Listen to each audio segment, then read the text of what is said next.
Terima kasih Anda masih menyaksikan Apa Kabar Indonesia Pagi. Kembali melanjutkan pertanyaan saya tadi ke Bang Hensa. Bang, Hasto Kristianto ditetapkan sebagai tersangka KPK bahwa ini kan ranah pribadi. Kemudian PDI Perjuangan merasa ini upaya digembosi. Tanggapannya seperti apa? Iya, makanya yang bicara bahwa PDI Perjuangan yang digembosi itu yang menurut saya berusaha menarik kasusnya Hasto ini ke dalam lingkup partai yang harusnya tidak dilakukan ya. Sebetulnya harus ada satu klarifikasi lagi nih Bang Jo. Ada salah satu media nasional itu menulis bahwa kira-kira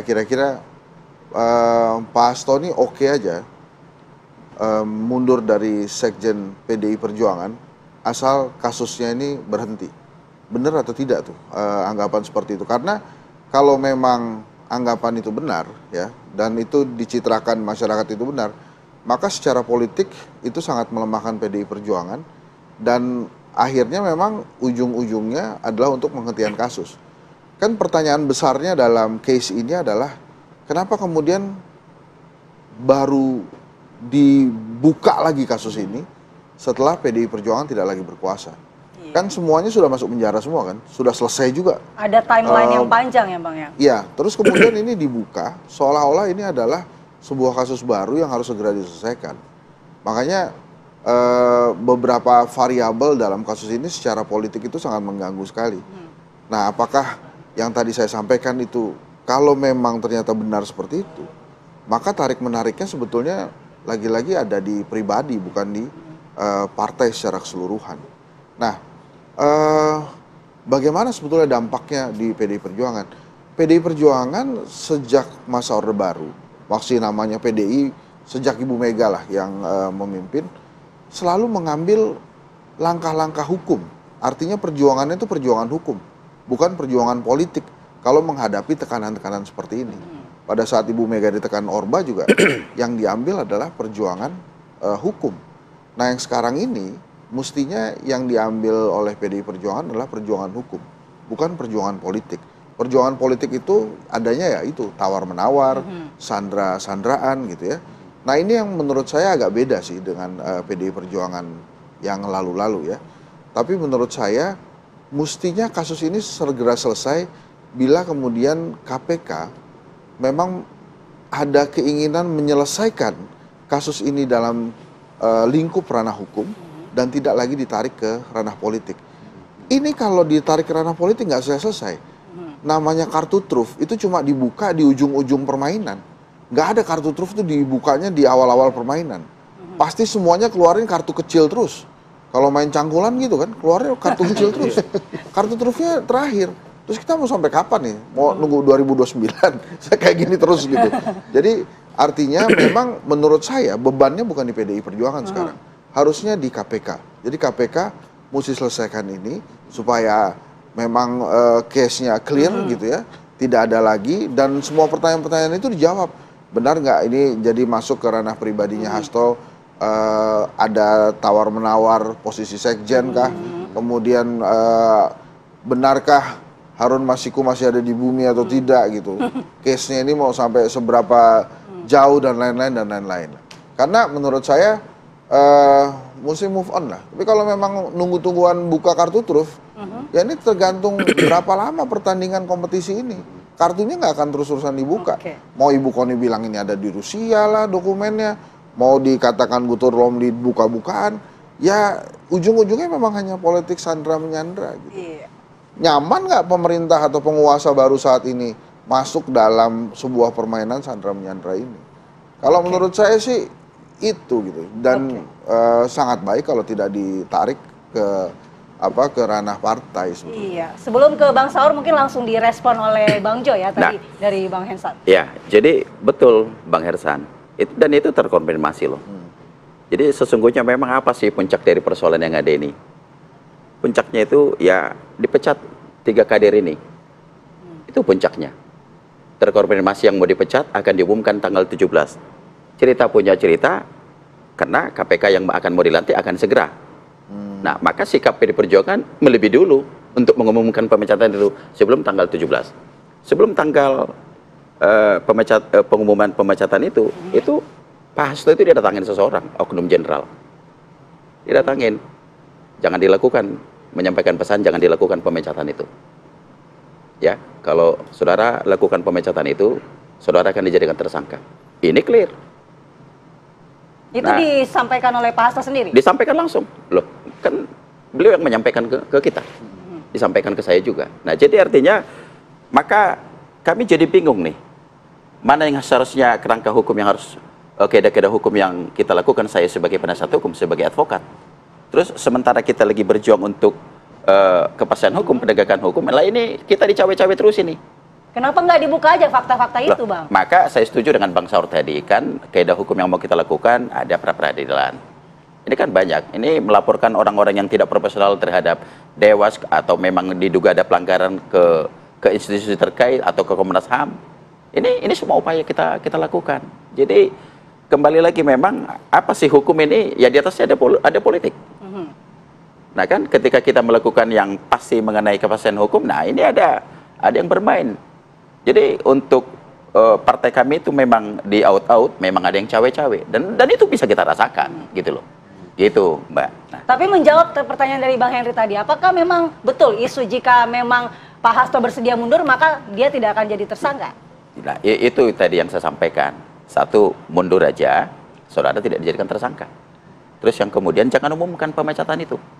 Lalu terus apa itu namanya? Iya kan? Jadi memang ini nggak ada urusannya. Jadi kata Ibu Ketua Umum, partai kami ini sedang di out. Memang apa sih motor paling kuat untuk menggerakkan partai ini siapa sih? Sekjen. Sekjen ini kan cukup taktis nih, mengurusi seluruh DPC di seluruh Republik ini, ya kan? Bagaimana menjalankan roda partai, berjalannya kebijakan-kebijakan Ketua Umum. Nah jadi memang motornya harus lewat sini nih untuk melumpuhkan PD Perjuangan ini, ya harus lewat Sekjen ini dulu. Iya, berarti terkonfirmasi di tengah, pertanyaannya, Bang. Ya, clear. Di tengah kita mau kongres, Bang. Itu clear itu. Baik, kita ke Bang Saur mungkin tanggapannya. Menurut saya ya, pertama begini. Saya mau merespon soal yang dibilang jenderal. Bagaimana seorang, katakanlah polisi, saya sebut nih, pasti akan saya kejar kalau ada orangnya, saya akan buat laporan nih. Bagaimana seorang katanya sekjen partai yang sangat besar kemudian bisa diancam oleh seorang polisi? Oke.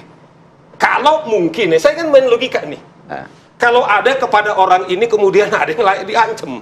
Bagaimana ada Saur Siagian bisa diancam? Saya waktu laporkan Sambo, macam-macam datang gerombolan ke rumah saya. Status saya waktu saya buat mau doa lilin di mall, datang segerombolan dari Polda. Tiba-tiba di bawah ada teman saya DPR ke rumah, saya bilang, tiba-tiba foto-foto ini siapa? Saya bilang, ini nih status saya nggak mungkin ada bisa melarang saya berdoa, saya bilang apapun. Saya bilang, akhirnya berdoa saya 5 menit di bundaran itu. Ada, kemudian macam-macam. Tapi saya bilang, karena ini ada proses hukum, ketika saya laporkan Sambo, nggak ada menerima, takut. Terus saya bilang begini, kalau Sambo bisa mematikan Yosua, kalau kalian tidak terima, masalahnya adalah kalau juga kalian tidak mau tunduk kepada atasanmu, kamu juga bisa korban. Kepentingan Saur Siagian tidak ada di Sambo. Saya pernah klien saya, Pak Ensa, ditempatkan tersangka. Nih saya katakan nih, sekarang di Jenderal di Mabes Polri. Dasarnya sudah perdata. Saya teriak, saya ini ada jenderal di sana, dan jenderal itu sekarang Kapolda. Saya nggak sebut namanya karena dia akhirnya mengaku salah dan kasus nggak disangkakan. Maksud saya begini, seorang sekjen partai ini juga bisa menjadi polisi kan?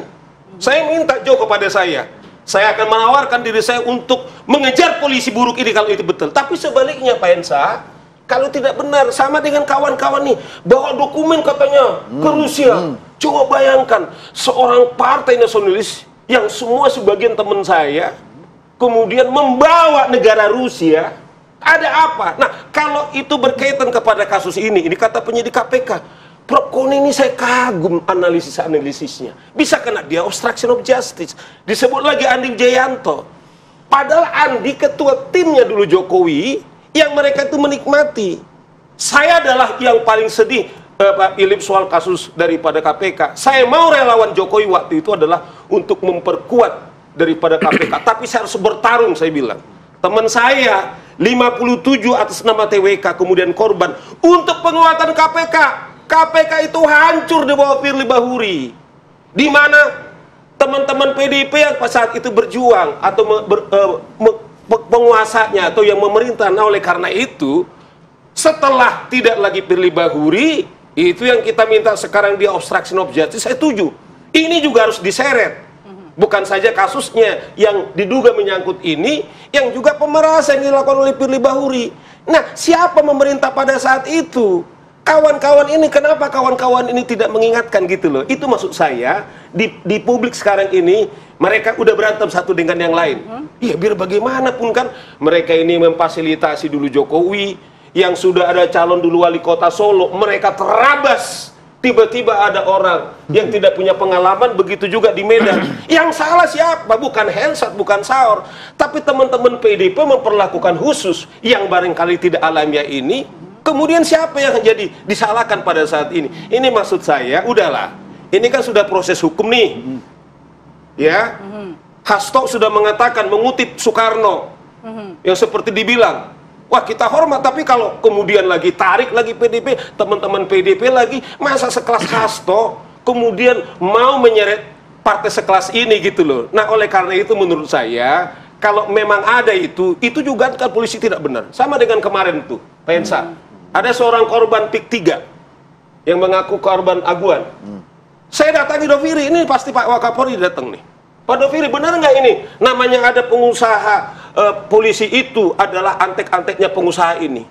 Dia bilang, Bang Saur nih, ini Pak Doviri dengar nih. Polisi ini kuat, Pak. Setidaknya Doviri tidak bisa diintervensi kalau emang tidak ada dasar hukum. Saya juga spare dong. Ya. Tetapi jangan juga kemudian kita terselubung, semua tertarik lagi. Akibatnya apa? Teman-teman, saya kalau nggak benar, saya akan ketemu sama Pak Doviri. Ini anak nakal nih, datang. Siap Bang, sama dengan KPK kemarin. Kalau kalian ada tersangka gubernur, kalsel. Nggak bener. Sekarang kenapa kalian stop? Bila perlu kalian mengundurkan diri didengar ini. Baik. Jadi kalau kita fair gitu. Tahu oknumnya siapa akan segera dilaporkan ya. Bang Hensat mungkin langsung ditanggapi bahwa ada oknum yang memberikan ancaman langsung kepada Hasto dan itu dibenarkan oleh Bang Jo. Nah kalau memang begitu kan dibuka aja. Kan kalau kasus ancam-mengancam disuruh mundur kan terjadi juga di salah satu partai terbesar, malah ketua umumnya kan ceritanya begitu. Jelas itu. Jadi kalau memang kebiasaan di negeri ini begitu kan harus dihentikan. Kalau kata Bang Saur tadi diselesaikan secara hukum, saya setuju. Tadi saya sudah katakan bahwa kebiasaan PDI Perjuangan itu berjuangnya adalah berjuang lewat langkah hukum, bukan langkah politik. Nah ini kan yang sedang dicoba diambil nih seperti langkah politik. Kita semua tahu lah, pada saat Pak Jokowi jadi presiden, PDI Perjuangan menikmati. Pada saat PDI Perjuangan berkuasa, Pak Jokowi dan keluarga juga menikmati. Nah, jangan kemudian hari ini kan antara mantan penguasa dan penguasa nih, gitu ya. Kemudian jadi seperti sandera-sanderaan, tunggu-tungguan kapan ngeluarin kartu trufnya. Nggak selesai. Jadi kalau kita ngobrol-ngobrol nih, ini mungkin Bang Sohar bisa tanggapi. Terjadi perbincangan di warung kopi, kita kan tebak-tebakan, ini kasusnya Hasto mau gimana nih? Akhirnya kita nebaknya semua, ini gantung semua, nggak selesai. Emang begini aja udah namanya pertandingan buka-bukaan kartu kan. Nah kalau begini terus yang dirugikan siapa? Kalau ditarik PDI Perjuangan, ya PDI Perjuangan yang rugi. Jadi menurut saya itu sudah tepat masuk ke jalur perjuangan hukum, masuk ke pra-peradilan, ya kita lihat aja ujungnya gimana. Kalau memang di test case ternyata KPK juga tidak bisa menemukan Harun Masiku, kalau memang Harun Masiku ini menjadi kunci dari bayang-bayang apakah ini kasus politik atau kasus hukum, ya sebaiknya memang KPK langsung ngambil langkah tegas. Ini arahnya diselesaikan, digantung, atau memang udah dianggap nggak ada gitu. Saya nggak tahu deh itu langkah tegas apa enggak gitu ya. Tapi yang jelas adalah banyak hal yang sebetulnya hari ini Indonesia perlu perhatian khusus juga gitu. Jadi bukan tentang case ini, tapi selamat ulang tahun buat PDI Perjuangan hari ini ulang tahun. Wah, selamat ulang tahun. Merdeka gitu dong. Hari ini merayakan ulang ya. tahun Ya, ulang tahun. Nanti ya. Dan menarik bagaimana tanggung, kata tanggung kalau kata Bang Esa, berani nggak dibuka sampai habis. Tentunya kita akan lihat bagaimana tanggal 13 Januari nanti Pak Hasto akan memenuhi panggilan dari KPK untuk kedua, dan apakah semua akan dibuka sesuai dengan prediksi Bang Hensa. Terima kasih Bang Henry Satrio atas waktunya, dan juga Bang Johannes Oberlin Tobing atas Siap. waktunya pada Tobing, ya. pagi hari ini. Tobing. Tobing, udah benar ya. Dia soalnya dia nggak bisa kalau udah tobing itu tersinggung itu problemnya. Dan juga Oke, Bang Bang Sar Syafri, juga. terima kasih Siap. Bapak-bapak. Terima kasih. Sehat selalu ya. Sehat selalu ya.